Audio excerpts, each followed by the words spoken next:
Dedicated to Eastern and Southern Kentucky, this is WYMT Mountain News at 6.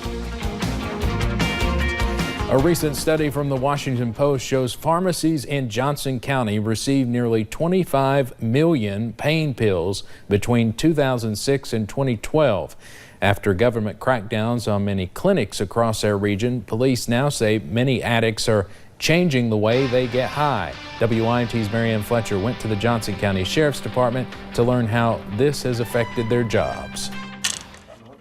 More than 24 million pain pills. Really, that sounds about right. 10 million alone from one Paintsville pharmacy between 2006 and 2016. Everything in this area all goes hand in hand. The opioid crisis during this time brought overdoses, hepatitis A and B, plus a more dangerous job for law enforcement. You know, years ago when I first started, none of that was around. You didn't see any needles unless it was somebody that actually was diabetic or something. Studies show ValueMed Incorporated led the state between those years by receiving 10,449,480 prescription pain pills. Johnson County Sheriff's Department Deputy Tim Clark says now many addicts are moving away from the opioids. You had your opioid crisis. Then law enforcement started working on the, as we call them, the pain clinics, the pill mills. But Deputy Clark says he does not blame the local pharmacies for the crisis. They want their high, they're going to do whatever they have to do to get their high. After the crackdown, addicts are turning to homemade drugs. So there's a reduction. It kind of made it a little bit tougher to get some of those pills that our addicts was wanting. So therefore, that made an increase in the methamphetamine use. Now, deputies are constantly working to combat the drug epidemic. Whether it be undercover buys or education in the schools. Trying to stay ahead of the next crisis. In Johnson County, Marianne Fletcher, WYMT Mountain News. We reached out to ValueMed Incorporated, but they declined to comment. A grand jury indicted the 4 teenagers that allegedly filmed the rape of a 22-year-old woman in Whitley County. That woman told Williamsburg police that these 4 raped her while she was intoxicated back in May. 18-year-olds Ronald Lees, Ryan Davis, Michael Davis, and 19-year-old Benjamin Brock are all facing charges for first-degree rape and video voyeurism. A crash in southern Kentucky has resulted in the death of a teenager. A 16-year-old girl was the passenger in a pickup truck and died at a Somerset hospital. Police suspect alcohol was likely a factor. WYMT's Phil Pendleton has more from Wayne County. The crash happened around 10:25 last night. We're told that they were heading south of Monticello here on Kentucky 167. The Dodge pickup truck was driven by an 18-year-old man, his passenger a 16-year-old girl who passed away from her injuries at the Somerset Hospital. Evidence of a violent crash is seen along the side of Kentucky 167 near Monticello. Police say 2 teenagers were in a truck that ran off the road and crashed into several trees alongside the right side of the roadway. Brennan Criswell was injured and airlifted to UK Hospital. His passenger, 16-year-old Sarah E. Catron of the Alpha community, died at a Somerset hospital. She was a student in the Wayne County school system where grief counselors were being made available for students on Wednesday. Police say they suspect alcohol was a factor in the crash. 18-year-old Brennan Criswell was airlifted to the University of Kentucky Medical Center. We are told that he has been discharged. Kentucky State Police are still investigating. In Wayne County, Phil Pendleton, now back to you. Police say no charges have been filed. They are still waiting on blood test results. The special session is over, and Governor Bevin's pension relief bill is now law. The Senate passed the bill this morning. It offers some relief for regional universities and quasi-governmental agencies like health departments, mental health centers, and domestic violence shelters. Hillary Thornton has followed this from the beginning. That's a promise that I'm going to want to keep. The discussion was lengthy. 25 jobs matter. And at times passionate. This is complicated stuff, and they came to us to try to get some relief. 3 floor amendments by Democrats failing to pass the vote. Ultimately, House Bill 1 clearing its final hurdle in the legislature without any changes with a 27-11 vote 2 Republicans siding with Democrats voting no. 27 of 29 is a pretty strong showing on this vote. And Democrats obviously not happy with this outcome and still adamant in their belief that this law is just a step forward to much bigger changes for the pension system. We are ending the state's partnership with its employees. And maybe it's not obvious today, but I think if that happens, it's the beginning of the end for state pensions in this state. So far beyond the pale, it's not even believable.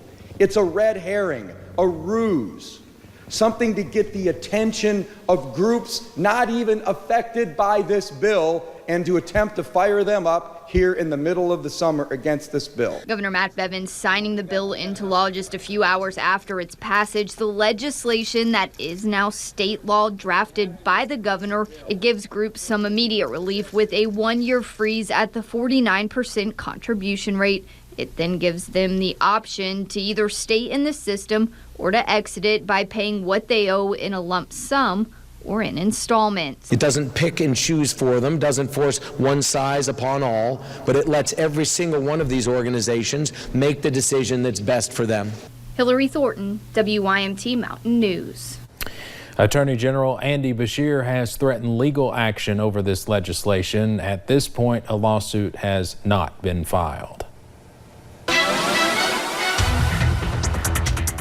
Our beautiful stretch continues tonight, and we're going to see another beautiful day tomorrow. Let's take a look and see what's going on our cameras. Stonecrest Golf Course over in Prestonsburg, a beautiful scene. The sun there beaming down from the sky and some nice warmth there outside WYMT tonight. We see, again, just a few clouds and not too much sun here, but at least you can't see the sunshine like we did over at Stonecrest.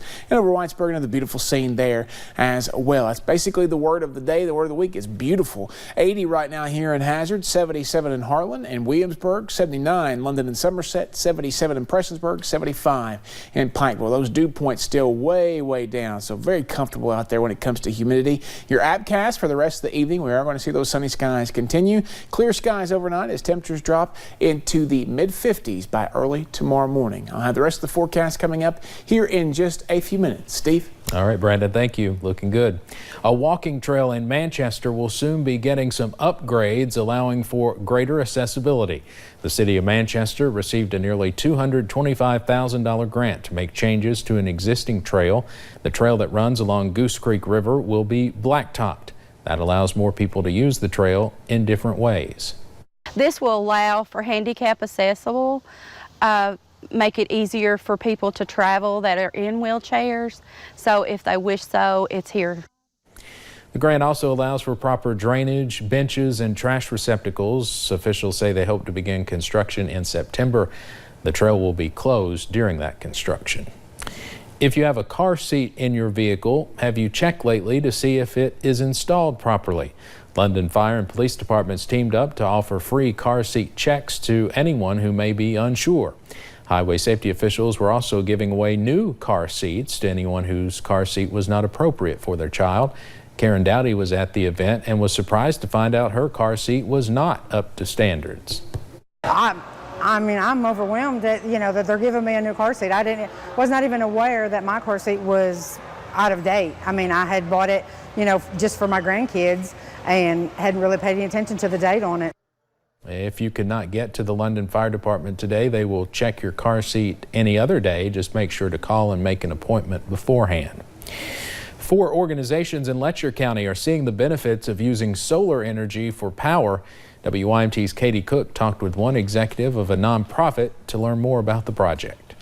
Homes Incorporated helps provide people with affordable housing. We're a nonprofit, but we want to be here in 10 or 15 years, so we need to be smart about how we spend our money. With energy costs on the rise, the organization took a step to help themselves by installing a new form of energy. Some of the members in their community center, arts and culture center, and a fire company were really interested in seeing, how can we, would solar be a solution? And it was. So far, the decision to install solar panels has greatly paid off. And I was very pleasantly surprised to get our first bill. Until Home Inc. went solar, the organization was paying roughly $1,400 per month for energy use. Last month's bill was about $396. That's nearly $1,000 in savings. When we penciled it out and saw that we could, in 9.5 years, save $70,000, the cost of the install, it was a no-brainer for us. Once the panels arrived, it only took 8 days for them to be installed. The Homes Incorporated crew also did the installation of the solar panel under the tutelage and oversight of Wilderness Trace Solar out of Danville. A solution projected to save the organization thousands on energy bills in the upcoming years, so they can continue helping those in need. In Whitesburg, Katie Cook, WIMT Mountain News. Appalshop and Hemp Hill Community Center in Letcher County have also made the switch to using solar energy. Listen, I don't know about you, but I love this weather and I hope we see more of it. How much more could we see in the next few days? I'll have the full forecast coming up. And how school districts plan to keep every student fed this coming school year.